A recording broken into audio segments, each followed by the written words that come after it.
นี่ngàyนี้ទី18 ខែ 6 2026 កូនមន់ពេលយប់ម៉ោង 8 ដូរចំណៃដូរទៅកូនមន់អល់អល់ខែវបងនេះ 3 ថ្ងៃធៀងចេញទៅឲ្យបងប្រុសនៅខាងកំពង់ធំ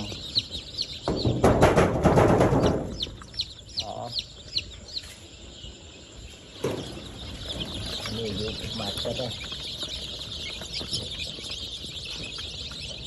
ខែវបងកូនមន់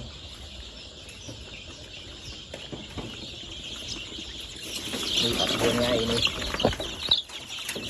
14 ថ្ងៃជិតដល់ចាស់ថ្មីមកយកដែរញ៉ានេះបងប្រុសនៅខាងកាចេះនេះបងប្រុសនៅខាងកាចេះនេះឃើញវីដេអូខមមិនមួយកូនមន់គាត់យកស្គួយស្មៅសុត100 កូន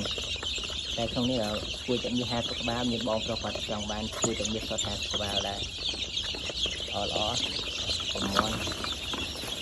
ខែវបង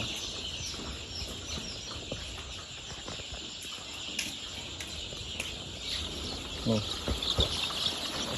8 ថ្ងៃឯង 7 ថ្ងៃ 9 ថ្ងៃនេះនេះកូនមន់បាទនេះគេដេកអស់ហើយយើងនៅដាក់ចំណីកូនមន់ចូលទឹកកូនមន់ធ្វើម៉េចឆ្លាញ់ខាងកសិកម្មកាមែនថាអាចមន់រាល់ថ្ងៃកូនមន់ខែវមកស្មើហ្មងកូនមន់អល់អនេះតែ 4 ថ្ងៃទៀតយើងលែងដាក់ភ្លើងលែងដាក់កម្ដៅត្រឹម 14 ថ្ងៃយើងដាក់កម្ដៅត្រឹម 14 ថ្ងៃ